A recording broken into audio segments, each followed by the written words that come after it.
Bienvenue à cette nouvelle édition du QG News. Voici les titres de l'actualité. En Côte d'Ivoire, les élections locales partielles reprennent ce 16 décembre. Des élections annulées dans 8 circonscriptions suite au recours introduit par certains candidats auprès de la Cour suprême. En Égypte, les autorités prévoient d'éradiquer l'hépatite C, troisième cause de mortalité dans le pays. 11,5 millions de personnes ont été dépistées lors de la campagne de dépistage contre la maladie. Et puis, un groupe de danse urbaine venu de République démocratique du Congo remporte la 3e édition du Fekadou Dance Contest, une compétition qui a réuni 3 pays à Brazzaville au Congo. Reportage. Mais tout d'abord, la CPI délibère actuellement sur la remise en liberté de l'ancien président ivoirien Laurent Gbagbo et son ancien ministre de la Jeunesse Charles Blé Goudé. Tous les deux sont en détention depuis 2011 pour Laurent Gbagbo et depuis mars 2014 pour Charles Blé Goudé pour crimes contre l'humanité lors des violences post-électorales de 2010-2011 en Côte d'Ivoire. La CPI doit se réunir début 2019 pour annoncer si Laurent Gbagbo sera ou non acquitté. En Côte d'Ivoire, reprise des élections locales partielles dans 8 circonscriptions le 16 décembre. Des élections annulées dans ces circonscriptions par la Cour suprême suite au recours introduit par les candidats. Les magistrats ont en effet fini d'examiner les 108 contentieux électoraux. Reportage Olivier Conan. Battre une campagne de proximité, c'est la stratégie d'Ahen Jean, candidat indépendant à l'élection municipale à Bingerville, la commune satellite d'Abidjan. Dans le village lacustre d'Akandje, comme dans les quartiers de la ville, il tente de convaincre les Bingervillois de lui confier les clés de la municipalité. Les quelques priorités que je peux citer de tête, c'est déjà construire un véritable cimetière municipal, c'est recharger beaucoup de routes de Bingerville, parce que les routes à Bingerville sont un vrai calvaire pour les populations.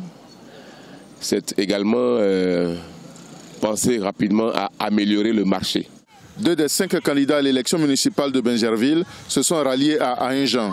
Parmi eux, le maire sortant Beugre Dioma. Je voudrais que tous ceux qui ont cru en moi, qu'ils puissent se mobiliser. Qu'il n'y ait pas de découragement. Le maire n'est plus candidat, nous on n'est pas concernés. Non.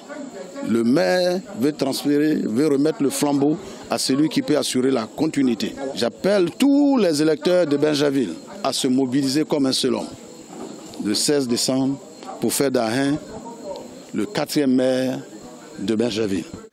Le ralliement de candidats est observé dans la plupart des circonscriptions concernées par la reprise des élections municipales et régionales.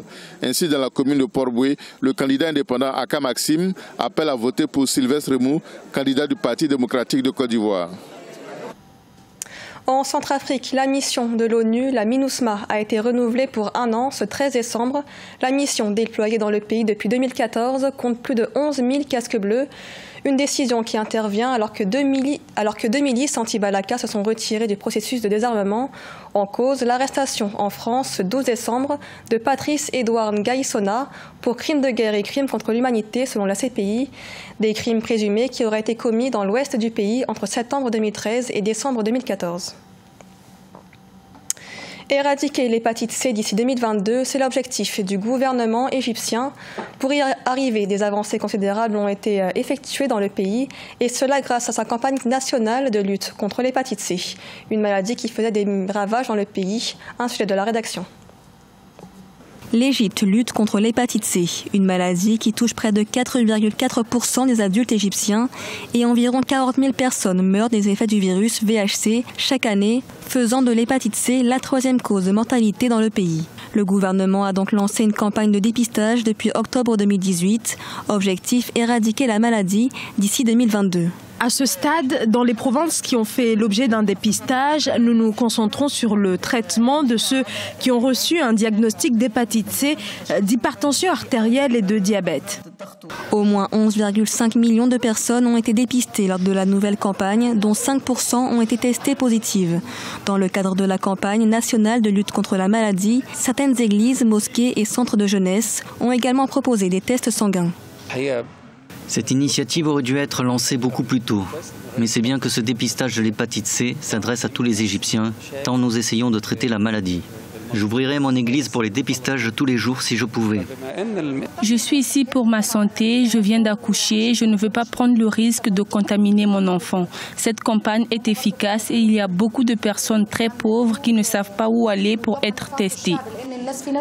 La campagne s'étendra jusqu'en avril 2019, d'autant que les efforts déployés par les autorités pour éradiquer l'épidémie ont permis la guérison de 1,3 million d'Égyptiens et fait de l'Égypte une destination mondiale pour traiter l'hépatite C. Le pays attire en effet de nombreux patients touristes venus pour des examens médicaux, analyses ou encore des cures. Au Congo, l'Angola remporte 19-14 face à l'équipe féminine de handball du Sénégal en finale de la Coupe d'Afrique des Nations de handball 2018. Le match a eu lieu ce 12 décembre à Brazzaville. La République démocratique du Congo finit 3e grâce à sa victoire face au Cameroun. Reportage de notre correspondant Deva Punzu.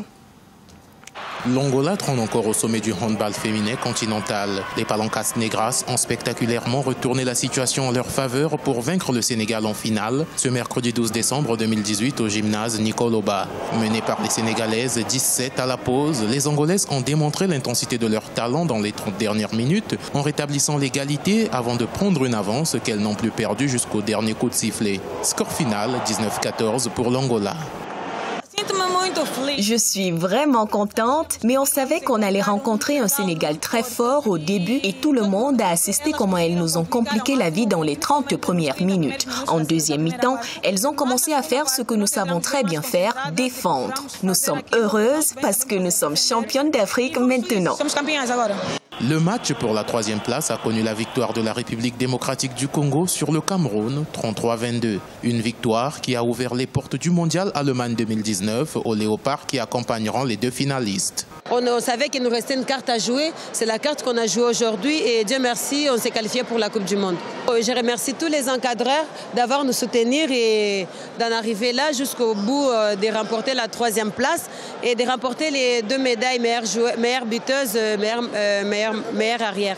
L'Angolaise Albertine Kassoma a été désignée meilleure joueuse au terme du 2e challenge Edith Lucie Bongo Ndimba. La 24e édition de la Coupe d'Afrique des Nations Senior Dames de handball est prévue en 2020 au Cameroun et 2 ans plus tard, le Sénégal abritera la 25e édition en 2022.